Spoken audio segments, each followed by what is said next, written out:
Vocês sabem por que não sou protestante? Porque a igreja protestante não é a igreja do Deus vivo. Vocês sabem por que não é a igreja do Deus vivo? Porque sabemos que a igreja protestante foi fundada no ano de 1520 com Martinho Lutero. Agora, a igreja do Deus vivo é a igreja católica. Quem a fundou? O próprio Deus. Sabemos que Jesus Cristo é Deus e Jesus Cristo fundou a igreja. Então essa é a igreja de Deus, a que Deus fundou. A igreja evangélica nasceu com Lutero e a católica foi fundada por Jesus. Esse é um dos argumentos mais repetidos para desacreditar a igreja evangélica. Mas isso é realmente verdade? A resposta é não. A igreja de Jesus Cristo não nasceu com Lutero. A igreja nasceu em Atos, capítulo 2, quando o Espírito Santo desceu sobre os discípulos no dia de Pentecostes. Esse foi o nascimento da igreja de Cristo. Dizer que a igreja evangélica começou com Lutero é tão absurdo quanto afirmar que Israel deixou de ser o povo de Deus porque passou 400 anos escravo no Egito. A escravidão não mudou sua identidade. Continuava sendo o povo do Senhor. Da mesma forma, a verdadeira igreja nunca desapareceu. Ao longo da história, Deus sempre preservou um remanescente fiel que permaneceu firme em sua palavra, mesmo em meio à perseguição. Historicamente, a Igreja Católica surgiu séculos depois do nascimento da Igreja Cristã. Nessa época, já existiam numerosas comunidades cristãs estabelecidas pelos apóstolos. Com a chegada do imperador Constantino e o reconhecimento oficial do cristianismo dentro do Império Romano, começou um processo de união entre a religião e o poder político que transformou profundamente a estrutura eclesiástica. Com o passar do tempo, foram sendo incorporadas tradições, autoridades e práticas que não aparecem no Novo Testamento. A mensagem do Evangelho começou a se institucionalizar e, em muitos casos, as tradições adquiriram um peso igual ou superior ao das Escrituras. Por isso, a Reforma Protestante não teve como propósito criar uma nova igreja. Martinho Lutero nunca disse: "Vou fundar outra igreja". Seu objetivo foi denunciar as práticas que considerava contrárias ao Evangelho e chamar a igreja para retornar à autoridade das Escrituras. Não era um conceito novo. Deus já havia agido dessa maneira antes. Quando Israel estava escravizado no Egito, Deus levantou Moisés.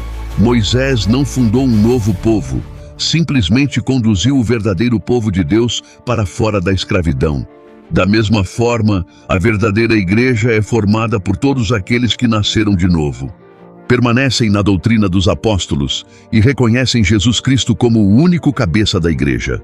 A verdadeira igreja não nasceu em Roma, nem começou com Lutero. A verdadeira igreja nasceu em Atos capítulo 2, continua viva até hoje e permanece onde Cristo é o único Senhor. E a Bíblia é a máxima autoridade para a fé e a vida cristã. Você sabia que a Igreja Católica é uma religião? E que a palavra religião não se encontra na Bíblia como um ensinamento do Senhor Jesus Cristo ou dos discípulos? A palavra religião aparece de uma forma quase metafórica no livro de Tiago. Hoje também neste vídeo vamos entender a diferença entre a Bíblia cristã com 66 livros e os 73 livros que tem a Bíblia católica. Então é importante analisar a raiz, como se formou essa religião católica, apostólica e romana. É pela quantidade de membros que se poderia dizer que é a mais confiável. Será que o apóstolo Pedro, que segundo a tradição católica seria o primeiro papa, viajou para Roma? Será que o apóstolo Pedro também era um homem que não tinha esposa e, portanto, poderíamos dizer que ele é o primeiro representante da religião católica? Mas por que católica, apostólica e romana? E por que ela é chamada de religião universal? O que o ecumenismo tem a ver com tudo isso? Hoje vamos descobrir de acordo com a palavra de Deus. Nós vamos aprofundar em certos textos bíblicos. Quais são as doutrinas que a religião católica possui? O celibato, o purgatório, a Assunção de Maria e muito mais. O que a Bíblia diz sobre as indulgências? Quem é realmente o fundador da Igreja Católica? Será que é o Senhor Jesus Cristo? Hoje, através das Escrituras, nós vamos descobrir isso. Por isso, eu te incentivo a ficar até o final deste vídeo e deixar o seu like, para que o YouTube recomende este vídeo e muitas pessoas possam conhecer a verdade. Muito bem! Vamos analisar precisamente a origem, a raiz da Igreja Católica, o papel do Papa. O título romano destaca a autoridade do Papa, que, segundo a doutrina católica ou a religião católica, tem a autoridade suprema e é infalível. Ou seja, a autoridade do Papa, esse homem não erra.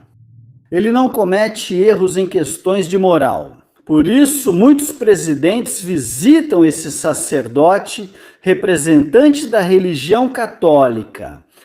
Há muitos presidentes, muitos mandatários o visitam e por isso muitas pessoas lhe prestam reverência. Supostamente, ele é o vigário de Cristo. Se nós formos à Bíblia, o vigário de Cristo, o representante de Deus na terra, não é nada mais, nada menos do que o Espírito Santo. E o Espírito Santo nos ensinaria todas as coisas que o Senhor Jesus Cristo deixou estabelecido em sua palavra. Por outro lado, durante muito tempo a Igreja Católica disse que somente eles tinham a autoridade para interpretar a Bíblia. Por isso, vamos perguntar às Escrituras o que elas nos dizem a respeito. Mas também a palavra católico não aparece na Bíblia. Você pode pesquisar, pode colocar em um buscador e não vai encontrar a palavra católico. A palavra católico significa universal. É verdade, é uma religião universal. Por quê? Porque tem muito a ver com o ecumenismo. O catolicismo e o ecumenismo andam de mãos dadas. Qual é a função da Igreja Católica ao longo dos séculos? Tem sido unir todas as religiões, a união de todas as religiões.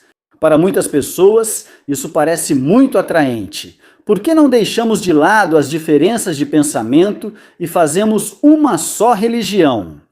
Se você perguntar ou fizer uma pesquisa, realmente muitas pessoas são a favor de que exista uma só religião, um só pensamento.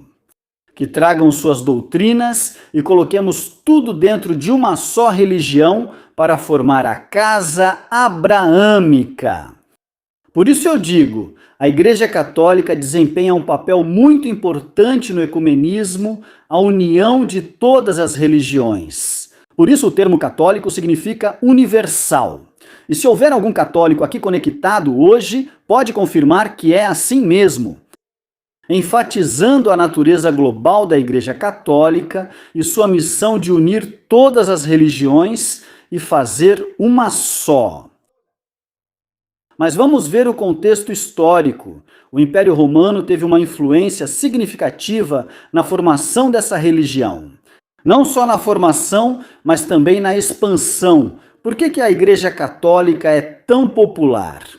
Por que na Igreja Católica há tantas pessoas se reunindo? É uma religião muito grande, praticamente a segunda maior religião depois do islamismo. E se estamos falando da maior religião, a verdadeira, então deixe-me dizer que a Bíblia diz: larga é a porta que leva à perdição e estreito é o caminho que leva à salvação. Como eu disse, vem do Império Romano, por isso é romana.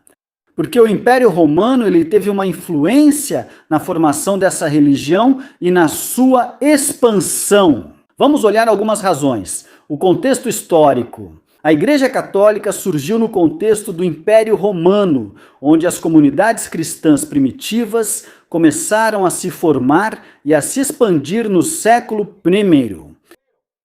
Muitas pessoas começaram a adorar a Deus e começaram a se voltar para o cristianismo, e isso se tornou uma ameaça. Por quê? Porque o Império Romano queria toda a adoração, queria que lhe prestassem toda a reverência. Por isso, o Senhor Jesus Cristo disse: a Deus o que é de Deus e ao César o que é do César. Muitos cristãos foram massacrados porque não adoravam o imperador. As pessoas tinham que dizer Kyrios, César, Kyrios, César. O Senhor é o César. E quando diziam Jesus Cristo é o Senhor, obviamente estavam anunciando publicamente sua fé cristã. E isso era um problema. Por quê? Porque o Império Romano não era apenas Roma ou a Itália o país. Esse é o problema de muitas pessoas que talvez não conheçam um pouco de história. Acontece que havia muitas províncias ao redor. Por exemplo, até mesmo Jerusalém era obrigada a pagar impostos para Roma. Por isso, os fariseus armaram uma armadilha para Jesus e disseram: devemos pagar imposto ao César, sim ou não? Mostre-me a moeda. Que imagem vocês veem aí? A imagem de César. Então, a Deus o que é de Deus e a César o que é de César. Você sabia que isso era uma armadilha de dois gumes? Porque se o Senhor Jesus Cristo respondesse que deveriam pagar impostos ao César, o povo que queria se libertar desse jugo de escravidão do Império Romano, obviamente iria rejeitar Jesus. Mas se ele dissesse apenas a Deus, o Império Romano e os romanos que estavam governando Jerusalém iriam vê-lo como um inimigo. Por isso Jesus Cristo disse: a Deus o que é de Deus e a César o que é de César. Bem, a perseguição e a tolerância. Inicialmente, os primeiros cristãos ou os católicos enfrentaram perseguições por parte do Estado romano devido à recusa em prestar culto ao imperador e aos deuses tradicionais do império. Preste atenção, isso é interessante. O que isso quer dizer? Quer dizer que as pessoas eram obrigadas a adorar César. A religião católica começa justamente a partir dessa raiz. Essas perseguições contribuíram para a formação de uma identidade cristã distinta e fortaleceram a coesão interna da igreja. Então a igreja nasce sob a proposta do Império Romano. Vamos fazer o seguinte: não vão embora, não resistam mais. Vamos fazer isso, vamos nos unir com as diferentes ideologias. Então formou-se uma religião. Escute o que eu vou dizer. O amigo número 1 da religião se chama Satanás. Satanás não é contra a religião, ele é a favor da religião. O catolicismo como religião legalizada, ou seja, quando se diz, bom, me diga, pastor, quando foi formado? Como o catolicismo? Muitas pessoas dizem que o catolicismo se formou quando o Senhor Jesus Cristo disse a Pedro: sobre esta rocha edificarei minha igreja e as portas do Hades não prevalecerão contra ela. Eu estudei esse texto de cor, analisei passo a passo e não é sobre Pedro que a igreja seria edificada. Não é que Pedro seja o primeiro papa. Além disso, o apóstolo Pedro era casado. Lembre-se, o Senhor Jesus curou a sogra dele. Isso está na Bíblia. Os papas não podem se casar. Eles são solteiros. Eles vivem no celibato. E também vamos analisar esses textos. Mas preste atenção ao que estamos analisando sobre o suposto primeiro Papa. O Senhor Jesus Cristo faz uma pergunta e diz: pessoal, quem dizem que eu sou? Alguns dizem que você é Elias, outros um grande mestre, alguns que é o filho de Davi, outros que é o Messias. Mas e vocês? Quem dizem que eu sou? Você é Jesus, o Filho do Deus vivo.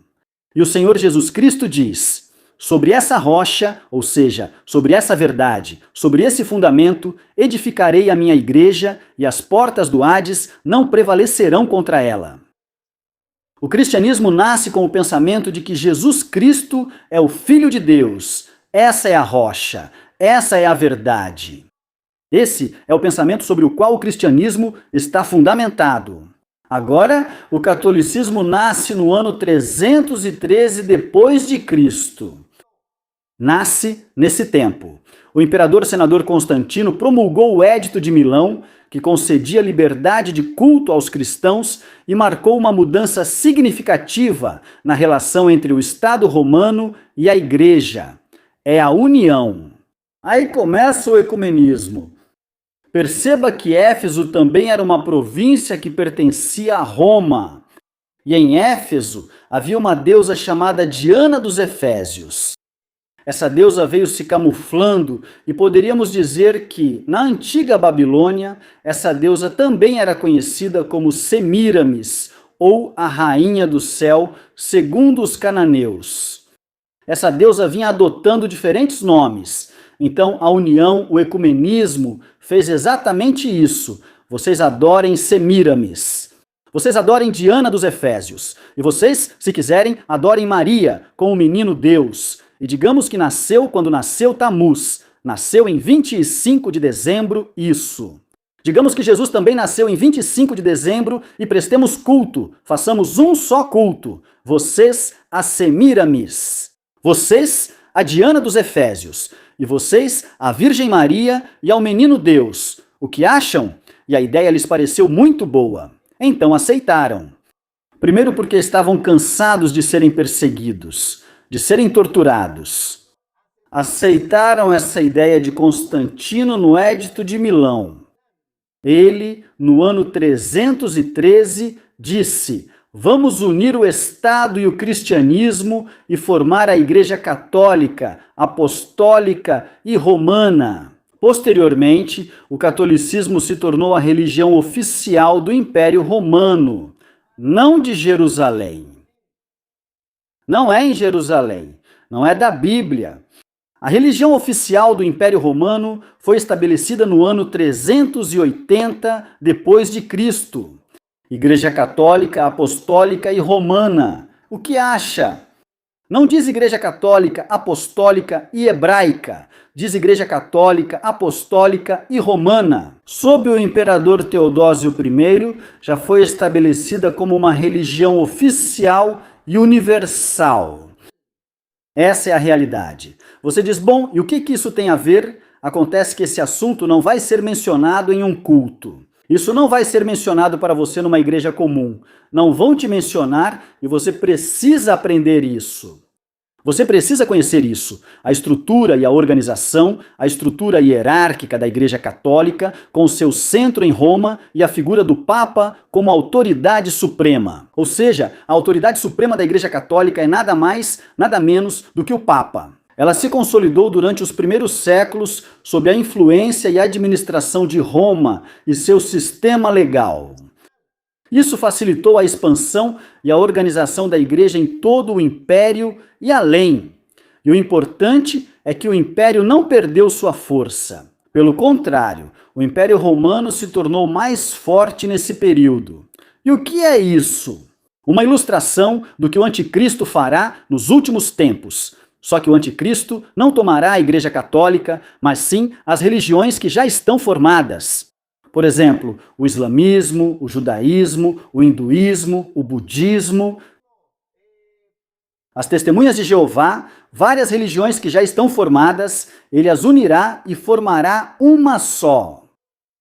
Nas primeiras décadas do catolicismo, especialmente durante os tempos de perseguição e depois da legalização do catolicismo por Constantino, foi Constantino quem a legalizou. Foi Constantino o fundador. Ouça bem, estou lhe dizendo novamente, o fundador da Igreja Católica, Apostólica e Romana não é o Senhor Jesus Cristo. Não é. O fundador dessa religião é Constantino. A Igreja enfrentou desafios em relação às suas práticas religiosas, anteriormente envolvendo o uso de ídolos e imagens. Então, Constantino fez o seguinte: tragam todas as suas imagens, tragam todos os seus ídolos e vamos fazer uma só religião. A Igreja Católica foi influenciada no início pela religião judaica ou pelo cristianismo judaico? E o mandamento de não adorar imagens, como está estabelecido no Antigo Testamento. Inicialmente, adotou essa postura e disse: bom, ainda não me envolvo com a adoração, oração às imagens, nem com a idolatria. Eles sabiam que isso era pecado. No entanto, com o tempo, as gerações que eram zelosas em adorar um só Deus se perderam. E com o tempo, surgiram práticas devocionais que envolviam o uso de imagens de santos, mártires e da Virgem Maria como objetos de veneração e devoção. Essa é a realidade. Essa é a realidade. Por isso, neste vídeo vou contar tudo. Prepare-se porque neste vídeo vou tirar todas as suas dúvidas. Este vídeo é um dos mais completos que, de verdade, vou fazer sobre a Igreja Católica, porque já falamos muito disso em partes. Já falamos sobre o purgatório, talvez já tenhamos falado sobre o celibato, falamos sobre a transubstanciação, que é a Eucaristia, mas agora tudo isso você vai ter aqui neste vídeo.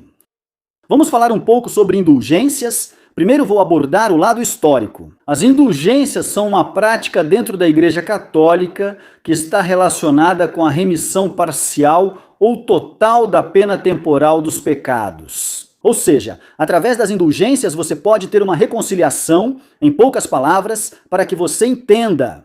O dinheiro vai te levar a ter uma reconciliação com Deus. Quanto mais dinheiro você pagar, quanto mais missas você pagar para o seu pai, para o seu avô, você poderá resgatá-los das chamas do inferno. Em termos mais simples.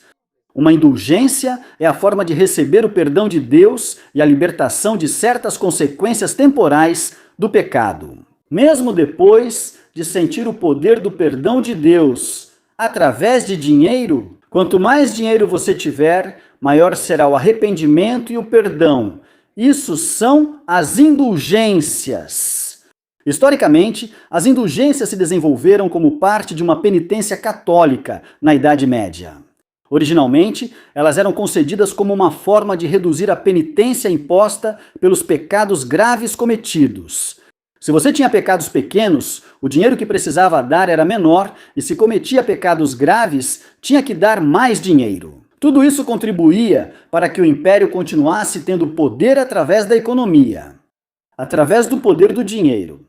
Em resposta a essas críticas, porque muitas pessoas começaram a criticar o Concílio de Trento no ano de 1000, veja quanto tempo se passou. No ano de 1545, que foi o Concílio Ecumênico da Igreja Católica, assim é conhecido. Reafirmou o ensinamento de que as indulgências não podiam ser vendidas e que o valor das indulgências estava relacionado com o arrependimento e a participação ativa da Igreja. Então, o que as indulgências faziam? Davam vida. Para quem? Aos fiéis, para que não tivessem culpa, para que pudesse haver remissão dos seus pecados, e também davam recursos. Davam dinheiro. Isso é importante. Davam o quê? Recursos. Davam dinheiro para a Igreja Católica e o Império Romano ficava cada dia mais forte. Bem, um dos temas que não abordei em vários vídeos é o rosário, que é a forma de devoção mariana dentro da tradição católica e remonta à Idade Média, onde nasce o rosário. Será que ele nasce na Bíblia? Será que está na Bíblia dos 73 livros? Pois deixe-me dizer que não. Será que está nos 66 livros? Também não está. O rosário é uma forma de devoção mariana. Não nasce na Bíblia. E acredita-se que o rosário se desenvolveu como uma forma de recitar salmos, orações repetitivas, como a Ave Maria, o Pai Nosso, como um meio de meditação, contemplação dos mistérios da vida de Jesus Cristo e da Virgem Maria. Primeiro, a Bíblia diz: "E orando, não useis de vãs repetições, como pensam os gentios, que por muito falarem serão ouvidos." Não use vãs repetições. Agora, o Pai Nosso é um modelo de oração, não é uma oração. O Senhor não diz: "E vocês façam esta oração." Mas vocês orarão assim, seguindo este modelo: "Pai Nosso que estás no céu." E começa um modelo de oração. Não é uma oração. Agora, na Bíblia, não há nenhuma oração dedicada a Maria.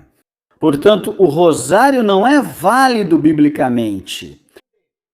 Anteriormente, antes de existirem os rosários modernos que existem hoje, de ouro ou de prata, usavam-se cordas, contas ou nós para contar as orações e assim manter o ritmo da recitação. A Bíblia não menciona a palavra rezar. A palavra-chave para entrar em comunhão com Deus é orar, não rezar. Porque a palavra rezar tem sua raiz na palavra repetir. Por isso a Bíblia diz: não usem vãs repetições. Quero te dizer uma coisa. Sabia que no Islã também se usa um rosário no Islã? E você diz: sim, acho que já vi isso. Alguns islâmicos e alguns muçulmanos usam um rosário que se chama tasvim. É um conjunto de cordões usado para contar as repetições de frases sagradas a Alá. Todas as orações para Alá. E também o usam como amuleto de boa sorte.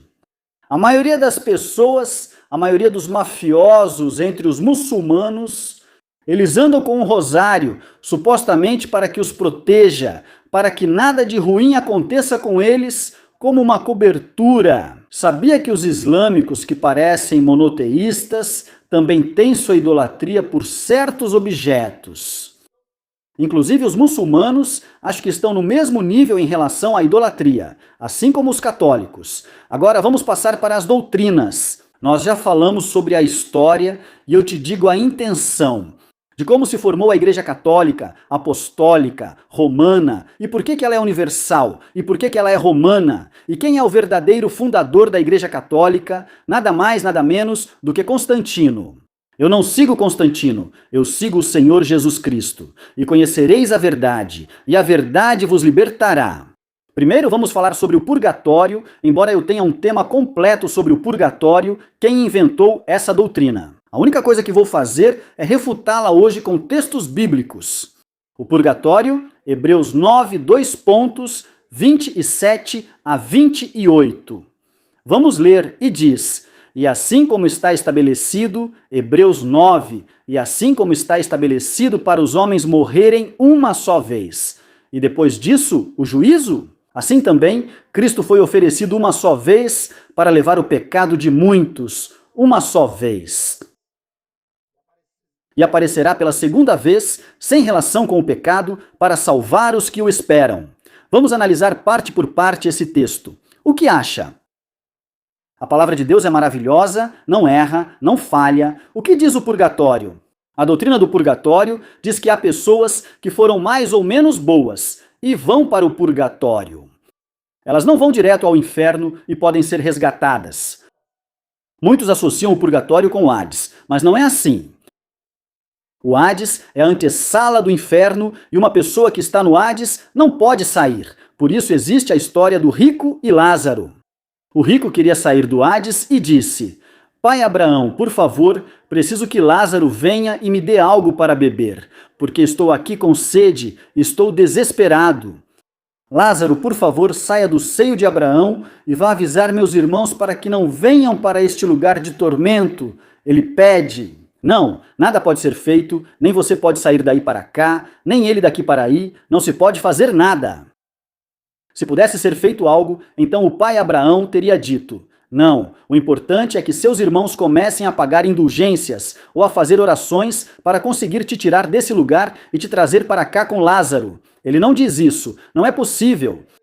Senhores e senhoras que estão aqui conectados, a Bíblia diz: está estabelecido para os homens morrerem uma só vez, e depois vem o juízo. Agora, o Apocalipse é claro ao dizer: porque você não é nem frio nem quente, o Senhor te vomitará da sua boca. O pior que pode acontecer a uma pessoa é ser morno. Não é como dizer: sou mais ou menos bom, então vou para o purgatório. Uma das pessoas que não foi para o purgatório foi o ladrão da cruz. O Senhor lhe disse: hoje você estará comigo no paraíso.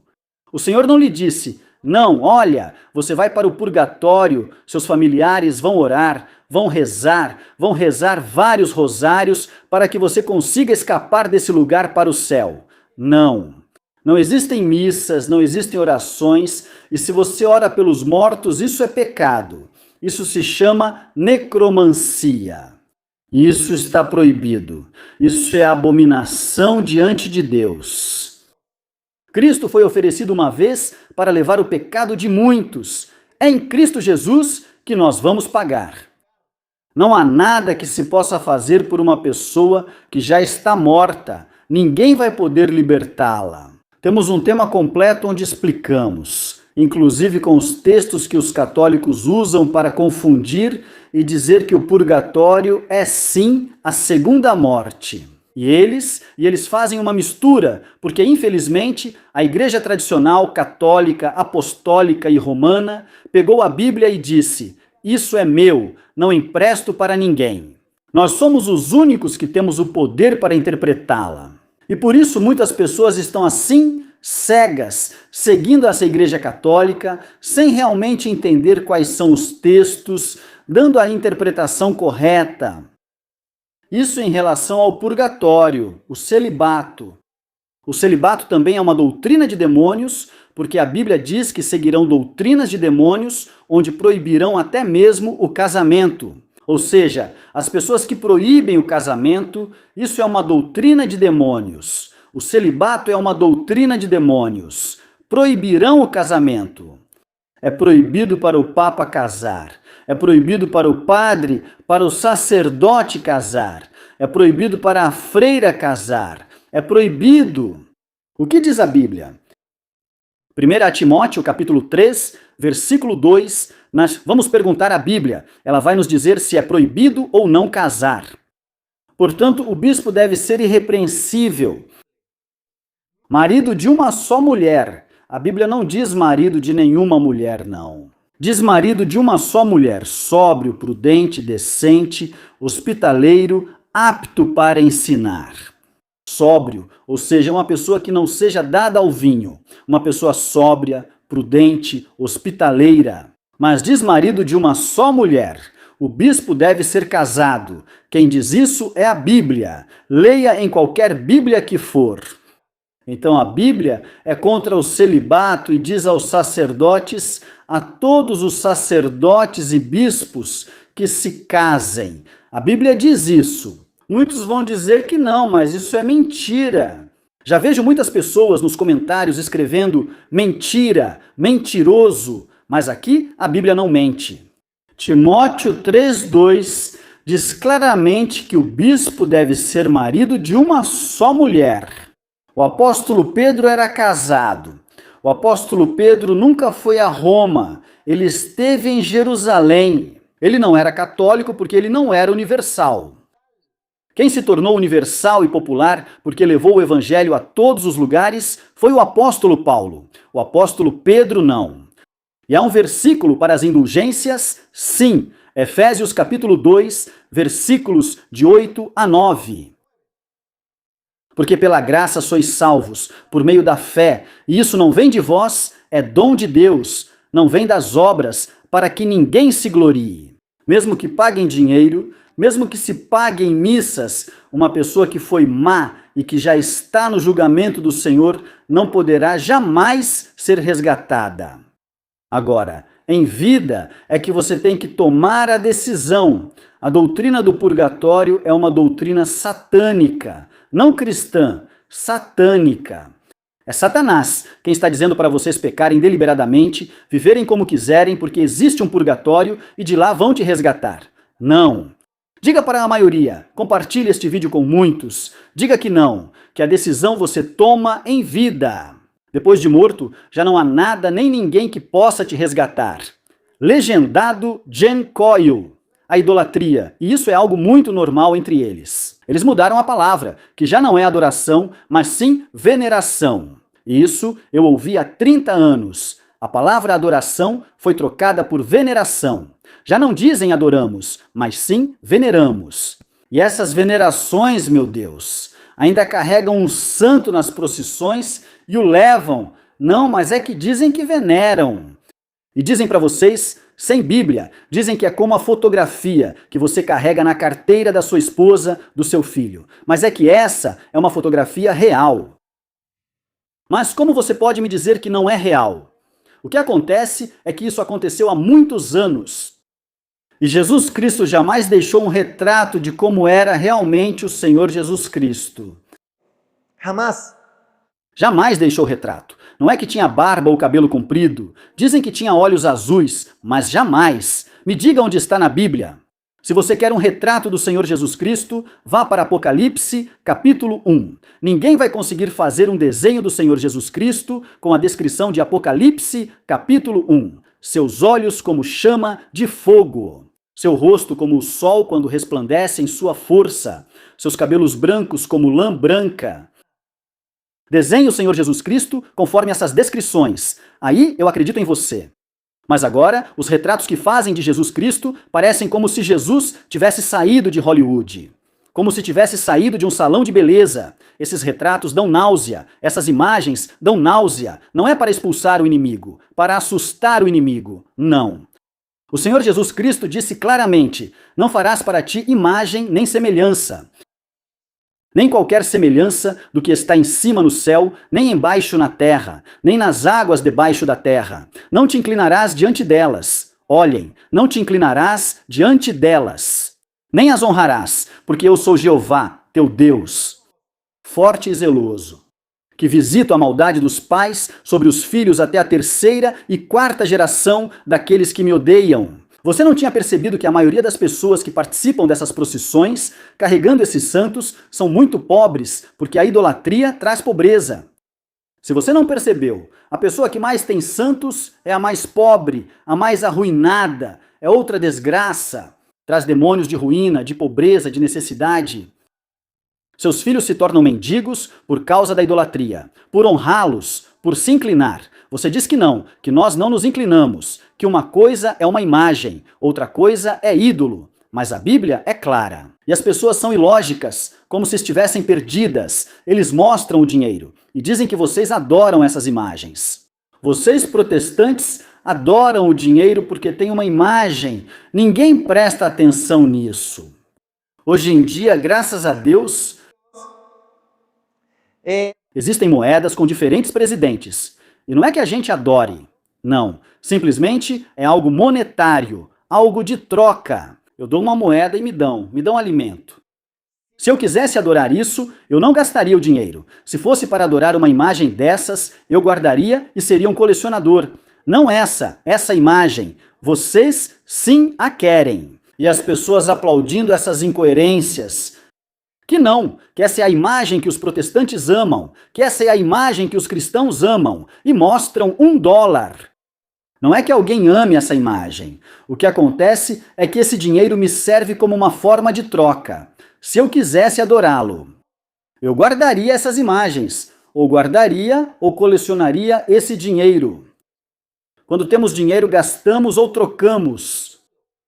Não gostaria de se desfazer, não rende, não honra, nenhuma honra. Simplesmente troca. E a gente nem sabe de quem é a imagem que está ali, nem sequer parou para analisar. Mas, caso contrário, os católicos, sim, eles adoram, beijam, colocam imagens nos seus status. Isso é delicado e é abominação diante de Deus. Vamos falar sobre a transubstanciação. É uma palavra muito difícil de dizer, que também não se encontra na Bíblia. Eles dizem que literalmente quando apresentam a hóstia realmente se transforma no corpo de Jesus. Ou seja, se uma pessoa mastiga a hóstia, mastigou Jesus, comeu Jesus. Era isso que minha mãe me dizia quando eu era pequeno. Que na Semana Santa eu não podia sair com o triciclo, porque eu pisava no Papai do Céu. Ou seja, pisava em Jesus que andava por aí. E como ele ia bem devagar, Deus podia acabar sendo pisado por uma roda. Que por que não se comia carne? Porque você pode acabar comendo o Papai do Céu. Foi o que minha mãe me dizia naquela época. Isso vem passando de tradição em tradição em tradição.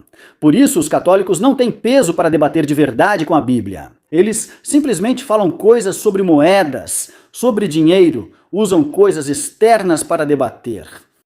E tem algumas pessoas que aplaudem isso. Quer dizer, esse é o problema. Então a hóstia, em primeiro lugar, não é bíblica. Não é bíblica. Inclusive, eu tenho um vídeo onde aparecem as palavras. Que aparentemente aparecem, supostamente, o J, o H e o S. Que seria Jesus, Filho do Senhor. Outros, em outro lugar, podem dizer Jesus, nossa hóstia sagrada. Tantas coisas que as pessoas inventam. outros alguma denominação, cada um. Essas letras devem ter algum significado. Quando o Senhor Jesus Cristo apresentou o pão, ele apresentou o pão sem fermento, não apresentou uma hóstia. Era o pão que normalmente comiam, não era um pão que eles preparavam especialmente. Não o faziam só para isso, era um pão normal. E o que o Senhor fez foi celebrar a Páscoa, como eles faziam. Uma coisa é a Páscoa, outra coisa é a Eucaristia. Outra coisa bem diferente é a ceia do Senhor, que é o enfoque que Jesus deu. Porque antes se praticava a Páscoa. A Páscoa era a festa da libertação que os judeus, ou o povo de Israel, recebeu, depois de terem sido escravos no Egito. E eles puderam celebrar a Páscoa, a festa da libertação. Mas essa Páscoa era uma ilustração do que Jesus Cristo faria. Jesus Cristo é o Cordeiro da Páscoa. Por isso o Senhor disse: "Este é o pão que por vós é partido", e estava representando o corpo do Senhor Jesus Cristo. E a Bíblia diz: "Façam isto em memória de mim." Façam isso cada vez que vocês participarem da ceia do Senhor, porque a ceia do Senhor é bíblica. Lembrem-se da minha morte, lembrem-se que este corpo foi entregue, é uma lembrança, façam isso em memória. Não é que a hóstia realmente se transforma, ou que a hóstia realmente é Jesus. Isso se chama transubstanciação. Isso era praticado pelos antigos egípcios. Eles consagravam algo em forma redonda, apresentavam isso, consagravam em um cálice. E todo mundo se ajoelhava para dar força. Por isso os satanistas, os satânicos, procuram uma hóstia consagrada. Você sabe disso, porque li livros de ex-satanistas que tiveram que passar por isso para ascender no ocultismo. Eles tiveram que se tornar padres católicos. E eles organizavam as missas e as hóstias que consagravam eram levadas para fazer sacrifícios. As hóstias são especiais para os sacrifícios satânicos. Elas são colocadas em pentagramas para sacrifícios. Onde se sacrifica uma virgem, onde se sacrifica uma criança, elas são especiais para isso. Isso a igreja não conhece e as pessoas vão como cordeiros para o matadouro. Então, que Jesus se transforme em uma hóstia, isso é delicado. Que, na verdade, o que estão fazendo é glorificar o Pai das Trevas através da Eucaristia. Sim, a Eucaristia e a ceia do Senhor não tem nada a ver uma com a outra, e muito menos com a Páscoa. A palavra Eucaristia não aparece na Bíblia, e muitos vão dizer: não, é que a palavra Eucaristia vem da raiz graça, charis, e por isso Eucaristia. Sim, sim. Ou do latim, tanto faz, mas a palavra Eucaristia não se encontra na Bíblia, e essa é uma realidade. E como refutamos essa teoria? Lucas 22, do 19 ao 20, diz a palavra de Deus assim: "E tomou o pão, e tendo dado graças, partiu e lhes deu, dizendo: Isto é o meu corpo que por vós é dado. Fazei isto em memória." Fazei isto como um lembrete. Da mesma forma, depois de ter jantado, tomou o cálice, dizendo: Este cálice é o novo pacto no meu sangue, que é derramado por vós. Agora, nós sabemos que o corpo é Cristo Jesus e que Cristo não está no túmulo, ele ressuscitou. Portanto, toda vez que celebramos a ceia do Senhor e não a Eucaristia, lembramos a morte do Senhor. Nós celebramos a ceia como ela é celebrada na igreja cristã, não na religião. Como é que se celebra? Pega-se um pedaço de pão e reparte-se com toda a congregação. E toma-se suco de uva. Não é vinho, porque a Bíblia diz: não olhe para o vinho quando ele mostra a sua cor na taça. Não é vinho, porque a Bíblia diz: os bêbados não herdarão o reino dos céus. Lá eu não sei se o padre ou o sacerdote toma uma garrafa de vinho toda vez que tem celebração. Não, aqui não é vinho. Não é vinho fermentado nem vinho de consagrar. Também não, é suco de uva. Por quê? Porque é uma representação e não é que o suco de uva se transforme no sangue do Senhor, nem o pão se transforme em Jesus. Não. O que acontece é que nós lembramos, nos purificamos, nos examinamos, dizemos: cometi algum pecado, estou bem diante de Deus.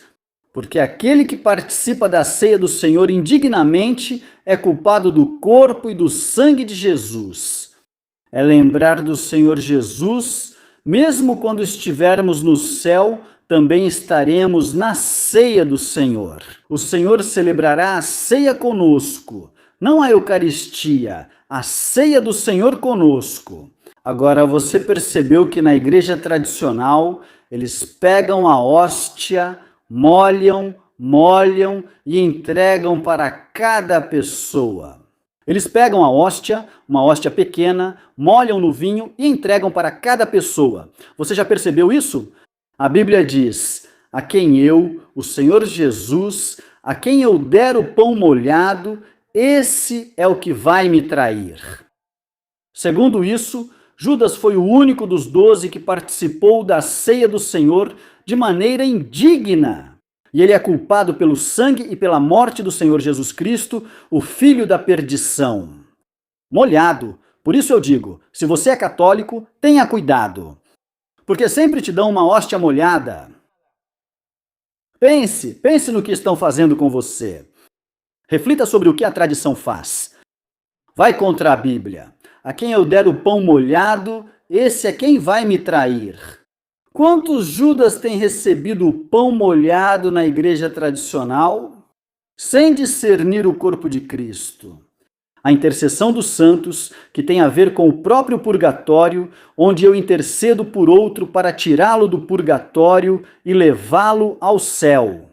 1 Timóteo 2, 5 diz: porque há um só Deus e um só mediador entre Deus e os homens. Jesus Cristo, o único intercessor por nós, para que possamos ir para o céu, é Jesus. Não é Maria, que é a intercessora. Me diga um único versículo onde a Bíblia diz que Maria é a intercessora. Sim. Tem um. Diz que quando Jesus Cristo ia transformar a água em vinho. Me diga qual era a relevância disso. Me diga qual era a relevância de Jesus nas bodas de Caná. Sabe por que Jesus transformou a água em vinho? Para não fazer Maria passar vergonha. Porque ele disse: mulher, ainda não chegou a minha hora. E ela, desesperada: não, mas transforma a água em vinho. É como dizer hoje em dia que acabou a cachaça numa festa e pedirem: por favor, Jesus, transforma a água em cachaça, ou transforma a água em bebida alcoólica. Só pense na sua mulher. Ainda não chegou a minha hora. Jesus disse: ainda não chegou a minha hora. E ele transformou a água em vinho. Bom, aí a gente pensa: bom, e que relevância isso tem? Me diga, que relevância, que ensinamento isso traz para você que Jesus tenha transformado a água em vinho? É verdade que o Senhor pode transformar uma vida, mudá-la através do novo nascimento. Por isso eu lhe digo, o único intercessor é Jesus. Me diga realmente em que parte da Bíblia diz que Maria é intercessora. Em nenhuma. A confissão sacramental. Mateus 9, versículo 6 diz: mas, para que saibais que o Filho do Homem tem poder na terra para perdoar pecados, diz ao paralítico: levanta-te, toma tua cama e vai para a tua casa. Quem é que perdoa pecados? O Senhor Jesus Cristo. Mas na igreja tradicional, toda vez que uma pessoa se confessa, supostamente acredita-se que o sacerdote ou o padre tem o poder de perdoar pecados. E ele diz: teus pecados foram, teus pecados estão perdoados. Vai e reza 3 Ave-Marias e 2 Pais Nossos. Não é verdade? Durante muito tempo nós praticamos isso. E pensando que ele tem autoridade para perdoar pecados. Como você pode pensar que uma pessoa idólatra, como você pode pensar que uma pessoa ecumênica tem poder para perdoar pecados? Como você pode pensar que uma pessoa pecadora como você e eu tem o poder para perdoar o pecado de outros? O único sem pecado, o único que não conheceu o pecado, que se fez pecado por nós, é o único que pode perdoar nossos pecados, Jesus Cristo. Quem é que pode perdoar pecados? O Senhor Jesus Cristo. E a confissão que eu tenho que fazer? Sim, confesse a Deus. Confesse seu pecado a Deus. Você não precisa se confessar diante de nenhum homem. Isso não é bíblico. E no Antigo Testamento, quando os sacerdotes realmente apresentavam sacrifícios. Mas esse sacrifício era sombra e figura do verdadeiro sacrifício do Senhor Jesus Cristo, que se entregou por todos nós. Agora, a primazia papal, e isso é importante porque é a relevância, a inerrância, a eminência que o Papa tem, que é um homem que supostamente nunca erra. Mateus capítulo 16, versículos 18 a 19, e diz assim: E eu também te digo que tu és Pedro, e sobre esta rocha edificarei a minha igreja, e as portas do Hades não prevalecerão contra ela.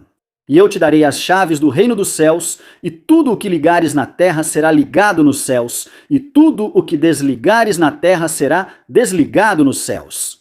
Essa promessa é para cada crente, não é só para Pedro. Isso está completamente errado. Isso é para todos. E sob esse princípio, sob essa verdade, edificarei a minha igreja. Qual verdade? De que Jesus Cristo é o Filho de Deus. E se as pessoas tiverem em mente essa verdade de que Jesus é o Filho de Deus, as portas do Hades não prevalecerão contra ela. Essa é a igreja que se levanta sobre esse fundamento, não sobre Pedro. Pedro não é o primeiro Papa. Nunca, jamais diga isso. Por isso eu digo, há muitas incoerências. Pedro nunca foi a Roma. Quem foi a Roma foi o apóstolo Paulo. Pedro era casado. Jesus curou a sogra dele. E o apóstolo Pedro não era missionário. Ele permaneceu em Jerusalém. Além disso, diz, não, o apóstolo Pedro era único. O apóstolo Paulo ele teve que enfrentá-lo cara a cara, porque Pedro ainda estava ensinando a se circuncidar. Ou seja, o apóstolo Pedro havia caído lamentavelmente na religiosidade e no judaísmo. Isso é o que você às vezes não vê. E você diz, Pedro, por que te disseram? Mas você já tirou um tempo para ler Gálatas? Quando o apóstolo Paulo enfrenta cara a cara o apóstolo Pedro e o repreende, dizendo, por favor, como você, se já se tornou cristão, está obrigando os outros a judaizar. Como você está obrigando eles a se circuncidar? O que está acontecendo? Eles não são livres com a liberdade que Cristo lhes deu? Não sejam insensatos. A repreensão é forte. A Mariologia e a devoção mariana. Mariologia, por que a chamamos assim? Porque os católicos, além de serem católicos, não são cristãos, são marianos. Não são cristãos. Assim como os adventistas, que não são cristãos. Assim como as testemunhas de Russell, que também não são cristãos. Os católicos são marianos, não são cristãos. Eles adoram mais Maria do que Jesus. Por isso, o nome das igrejas está relacionado a Maria na maioria das igrejas. Há uma ou outra que tem um nome referente a Jesus. Lucas capítulo 11, versículos 27 e 28 diz assim: Mas ele disse, antes, bem-aventurados os que ouvem a palavra de Deus e aguardam. Você sabia que alguém chegou para o Senhor Jesus Cristo e disse, bem-aventurados os seios que te amamentaram. Foi isso que alguém disse a Jesus. E ele respondeu, antes, mais bem-aventurados são os que ouvem a palavra de Deus e aguardam. Ou seja, o Senhor Jesus disse, ela não é bem-aventurada. Bem-aventurado é aquele que guarda. Jesus está dizendo que Maria não é bem-aventurada. Além disso, por favor, você que está conectado e talvez seja uma das pessoas católicas que está aqui assistindo, me encontre um único versículo e escreva nos comentários. Neste exato momento, eu te desafio a colocar um único versículo onde Jesus chamou Maria de mamãe ou mãe, que ele chamou Maria de minha mãe. Ele sempre a chamou de mulher. Me diga um único texto onde Jesus chamou Maria de mãe. Um único texto. Aqui o Senhor Jesus está dizendo, não, ei, não se enganem. Bem-aventurados os que ouvem a palavra e aguardam. Porque alguém chegou e disse, bem-aventurados os seios que... Não. Ei, não. E de novo chegaram. Jesus, sua mãe e seus irmãos estão te procurando, como se tivessem chegado com uma notícia importante. Minha mãe e meus irmãos não são eles. Minha mãe e meus irmãos são todos aqueles que fazem a vontade do meu Pai. O que Jesus estava dizendo aí? Ele estava dizendo que os irmãos e a mãe não estavam fazendo a vontade de Deus. Somente as pessoas que os seguiam pela mensagem. Porque eles o procuravam porque precisavam dele em casa. Além disso, o Senhor Jesus também repreendeu José e Maria quando era um menino de 12 anos. Lembram que eles esqueceram Jesus no templo por um dia inteiro? Eles ignoraram completamente Jesus, esquecendo dele por um dia inteiro. Alguém esquece uma criança de 12 anos por tanto tempo? Eu não faria isso. Mas eles se esqueceram de Jesus, se esqueceram de Jesus. E depois o procuraram e o encontraram onde? No templo, ensinando. E quando chegaram, disseram: Jesus, por que você faz isso com a gente? O que respondeu Jesus de 12 anos? Nos negócios do meu pai preciso estar. Só pense nisso. Em quê? Nos negócios do meu pai preciso estar. Vocês não estão nos negócios do meu pai? Eu estou. Eu vim para estar nos negócios do meu pai. Por isso é que para nós, como cristãos, precisamos da palavra de Deus. A importância da palavra de Deus, a obediência à palavra de Deus, está acima de qualquer exaltação especial a Maria. A Bíblia não me diz para exaltar Maria dessa forma. Agora, em que parte depois dos evangelhos se menciona algo relevante sobre Maria? Me diga algo relevante. O único relevante sobre Maria é que ela teve Jesus, o Salvador do mundo. Ela foi um vaso, um instrumento que Deus usou para trazer Jesus ao mundo para que ele se tornasse homem. Um vaso, um instrumento que Deus usou para que Jesus se tornasse homem. O que acontece com a tradição? Dizem, bom, é que por tradição eu preciso ser católico. Mateus capítulo 15, versículo 3, diz assim: Respondendo, ele lhes disse: Por que também vocês quebram o mandamento de Deus por causa da sua tradição? E eu digo para alguns católicos que estão aqui assistindo ao vídeo e que vão comentar: por que vocês quebram os mandamentos de Deus?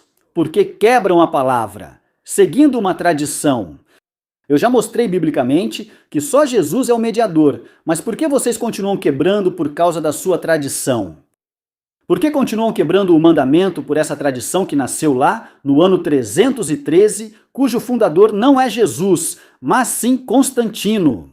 Alguns cristãos podemos usar esse versículo para enfatizar que a palavra de Deus deve ter prioridade sobre as tradições humanas. Porque as tradições, ou seja, o catolicismo está cheio de tradições, tudo é tradição. O purgatório, as indulgências, o celibato, tudo isso é tradição. E você diz, bom, e o celibato por quê? Porque o celibato é para que não deixem herdeiros. Então os padres recebem um carro, recebem dinheiro, mas por favor a herança volta novamente para onde estava. Ninguém vai herdar, não há herdeiros. Você tem isso, mas é temporário, para que os recursos permaneçam sempre no Vaticano, a interpretação das Escrituras. Durante muito tempo, a Igreja Católica proibiu que se lesse a Bíblia. Lembram? Proibiam. Inclusive diziam para rezar em latim. Eu não sei por quê, que reza em latim. Que estranho. Quando a palavra de Deus diz que nem neste monte, nem naquele, o Senhor busca adoradores em espírito e em verdade. 2 a Timóteo 3:16. Veja o que diz. O que a palavra de Deus diz contra a tradição católica. A tradição católica dizia que só eles ou um sacerdote podem interpretar a Bíblia. Toda a Escritura é inspirada por Deus e útil para ensinar, para repreender, para corrigir e para instruir em justiça. Não é que uma pessoa seja a autoridade suprema, como o Papa. Não é que eles tenham a autoridade para interpretar. Não. Toda a Escritura é inspirada por Deus. Deus. Primeiro, a Bíblia é a autoridade suprema, e a Bíblia pode ser interpretada até por uma criança, de verdade. Até uma criança pode interpretar a Bíblia. Não é de interpretação particular. Também o sacerdócio ministerial. 1 de Pedro, capítulo 2, versículo 5. Vocês também, como pedras vivas, sejam edificados como casa espiritual e sacerdócio santo, para oferecer sacrifícios espirituais aceitáveis a Deus por meio de quem? Do Senhor Jesus Cristo. Esse versículo é interpretado no ensinamento de que todos os crentes fazemos parte de um sacerdócio. Não é somente ele o sacerdote, e você não. Todos nós somos reis e sacerdotes para Deus, nosso Pai. Você que está assistindo a este vídeo pode ser um sacerdote e não precisa usar um colarinho clerical, não precisa usar uma batina. Você é um sacerdote, eu sou um sacerdote. Todos somos chamados a ser reis e sacerdotes. Não, que para ser sacerdote tem que se enclausurar em algum lugar, em um mosteiro e ficar lá se preparando. Não, todos somos chamados a ser reis e sacerdotes. A oração pelos santos. Mateus, capítulo 6, versículo 6. Mas você, quando orar, entre no seu quarto e de porta fechada, ore ao seu Pai. A oração aos santos. Ore ao seu Pai que está em secreto, e seu Pai que vê em secreto lhe recompensará em público. Não reze para um santo. Ore a Deus, clame a Deus. Você deve adorar somente a Ele, a oração direta a Deus, sem necessidade de intercessão de santos ou outras figuras espirituais. Mas também vamos falar sobre a Imaculada Conceição. Você já ouviu falar disso? Me diga em que parte da Bíblia aparece a Imaculada Conceição. Em nenhuma. Romanos 3, versículo 23. Se você acha que este vídeo é interessante, porque todos pecaram e estão destituídos da glória de Deus. Porque todos pecaram. Aqui, este versículo mostra que todos, inclusive Maria, precisam de redenção porque todos pecaram. Todos. A Bíblia não diz que o único que não pecou foi o apóstolo Paulo ou o apóstolo Pedro. Até no Antigo Testamento vemos 3 homens que salvariam suas vidas, apesar de terem pecado como Noé. Noé é um dos 3 homens que salvaria sua vida se Deus decidisse destruir tudo. Mas mesmo assim, Noé pecou. Vemos um Jó. Diz que Jó também salvaria sua vida, mas Jó também falhou. Todos os homens pecaram. O que diz a Imaculada Conceição? Que Maria também foi concebida sem pecado. Então a mãe de Maria também teria sido concebida sem pecado. A avó de Maria teria sido concebida sem pecado. A tataravó de Maria teria sido concebida sem pecado. E seria uma linha interminável. Não seria somente Maria. Veja, Jesus é o único que foi concebido sem pecado. Ou seja, sem intervenção humana. Foi intervenção divina. Para que você entenda. Para que você entenda, somente Jesus. Então eles dizem, não, é que Maria. E então inventaram que Maria também foi concebida por intervenção divina, ou seja, que sobre Maria também veio o Espírito Santo. Supostamente, como dizem os católicos, apostólicos e romanos, que o Espírito Santo colocou o esperma e que a mãe de Maria forneceu o óvulo, se gestou e nasceu Maria. Então Maria foi supostamente para eles imaculada de uma maneira sobrenatural. Ou seja, sem intervenção humana. E assim teríamos que ir até a mãe de Maria e ela também deveria ser imaculada. Conceição. E a mesma coisa deveria acontecer com a tataravó também. Apenas use a lógica nisso. Porque teríamos que ir por esse caminho. Não vê que a mãe de Maria supostamente também teve uma intervenção divina? Isso não aparece na Bíblia, onde Maria nasceu. E então a mãe de Maria também foi pura. Também foi pura, também foi santa e também foi sagrada. E a avó de Maria também deve ter tido a mãe de Maria da mesma maneira. Isso é algo interminável. Por que não dizer simplesmente que Jesus foi concebido de uma maneira sobrenatural e colocado como um embrião no ventre de Maria e pronto? E toda a adoração seja para Jesus, somente a Ele. Então não temos somente a Imaculada Conceição, mas também temos a Assunção de Maria. A Assunção. Isso encontramos em Atos 1, do 9 ao 11, para refutar. E tendo dito essas coisas, enquanto eles olhavam, ele foi elevado e uma nuvem o recebeu, ocultando-o de seus olhos. E estando eles com os olhos fixos no céu, enquanto ele subia, eis que 2 homens de vestes brancas apareceram e disseram: Homens da Galileia, por que olham para o céu? Este mesmo Jesus, que foi levado dentre vós para o céu, assim virá como vistes ir para o céu. O que diz a Assunção de Maria? A Assunção de Maria diz que Maria também subiu aos céus da mesma forma que Jesus subiu. Diga-me em que parte. A única coisa que posso lhe dizer historicamente é que o apóstolo João levou Maria para morar em Éfeso e que há registro histórico da casa de Maria lá. Mas que Maria tenha sido elevada aos céus assim como Jesus subiu é falso. Dizer isso é pecado porque não está na Bíblia. A ascensão de Jesus foi o único evento e é mencionada na Bíblia. A Assunção de Maria não existe nem na Bíblia, nem na história.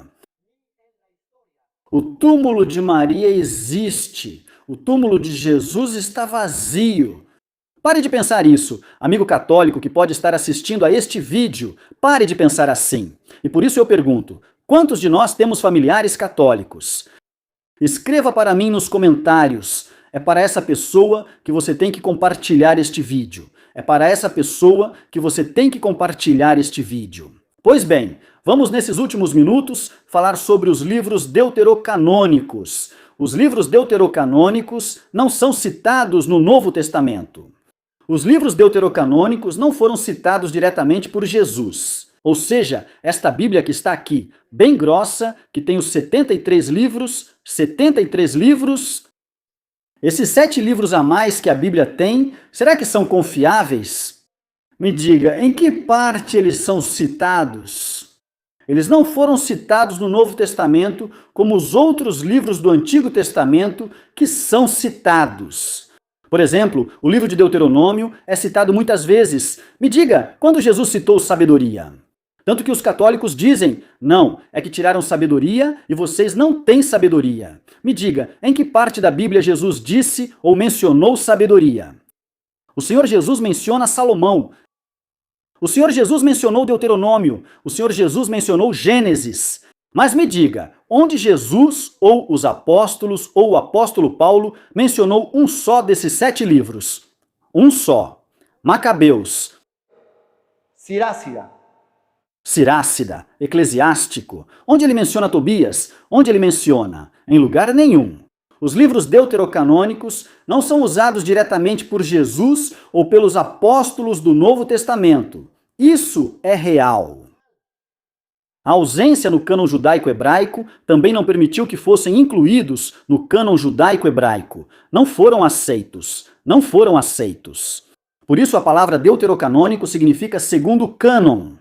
Eles se reuniram e colocaram esses livros deuterocanônicos apócrifos, que não são inspirados dentro da Bíblia como livros históricos, mas não são livros inspirados pelo Espírito Santo. Existem diferenças doutrinárias e ensinamentos. Algumas passagens dos livros deuterocanônicos parecem ensinar doutrinas que diferem ou estão ausentes em outros livros canônicos aceitos. Aceitos dentro do cânon, aceitos como inspiração do Espírito Santo. Por isso eu digo, segundo o cânon, ou seja, tiveram que analisar e dizem, bom, vamos aceitá-los, não vamos deixá-los de fora. A aceitação oficial dos livros deuterocanônicos no cânon cristão não foi uniforme nos primeiros séculos do cristianismo. Algumas igrejas ou os pais da igreja, Constantino e os imperadores aceitaram, enquanto outros os consideravam como escritos úteis, mas não inspirados da mesma forma que os livros canônicos. Também não aparecem nos pergaminhos do Mar Morto.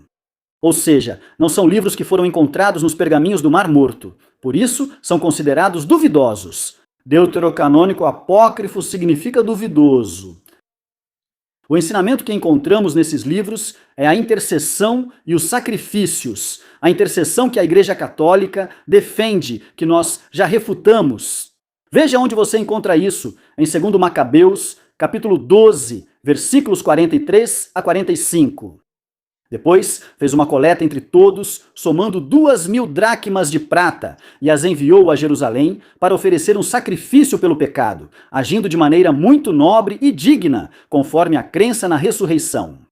Porque se não se acreditasse que os que morreram voltarão à vida, seria supérfluo e tolo rezar pelos falecidos. Veja onde isso aparece. Mas, se considera que uma grande recompensa está reservada para aqueles que morrem em piedade, é santo e piedoso pensar que a expiação é oferecida em favor dos mortos. Ou seja, daí vem a ideia de que através de dinheiro, através de missa, é possível tirar os mortos do purgatório e levá-los para o céu. É aí que nasce a doutrina do purgatório nos livros deuterocanônicos que foram escritos séculos depois do Senhor Jesus Cristo. O ensinamento sobre a justificação e a fé em Tobias, capítulo 12, versículo 9, diz assim: porque a esmola livra da morte. Veja, a esmola livra da morte, e é ela que purifica de todo o pecado. Totalmente contrário ao que diz Romanos: os que praticam a esmola na justiça viverão alegres na presença do Altíssimo. Que triste, não é? E alguns, infelizmente, vivem enganados. Mais 2 textos, e estes são contundentes para que você nem sequer os leia, não perca tempo lendo esses livros. Segundo Macabeus, capítulo 15, versículos de 37 a 39, diz assim: assim aconteceram as coisas relativas a Nicanor. Desde então, a cidade está sob domínio hebreu. Termino aqui minha narração. Veja, isso não é inspirado. Macabeus não é inspirado pelo Espírito Santo. Se está bem escrito e ordenado, era isso que eu pretendia. Se é medíocre e sem valor, foi só isso que consegui fazer. Assim como não é agradável beber vinho ou água puros, enquanto beber vinho misturado com água é saboroso e agradável ao paladar, do mesmo modo acontece em uma obra literária. A variedade de estilo agrada aos ouvidos dos leitores e, com isso, termino meu relato. Então, Macabeus é um escrito humano, não é um escrito divino. Se é medíocre, é o melhor que consegue. Se gostarem, tudo bem. E se não gostarem, também. Imaginem só. Não é inspirado. E o outro texto é algo que me leva, que já é delicado e que leva pessoas até a fazerem bruxaria, praticar bruxaria dentro do catolicismo. Chamam isso de santerismo. Tobias, capítulo 8, versículos de 1 a 4. Estamos lendo isso na versão Deus Fala Hoje. Quando terminaram de jantar, decidiram ir dormir. Levaram o rapaz para o quarto. Tobias então se lembrou do que Rafael havia dito, supostamente o arcanjo Rafael.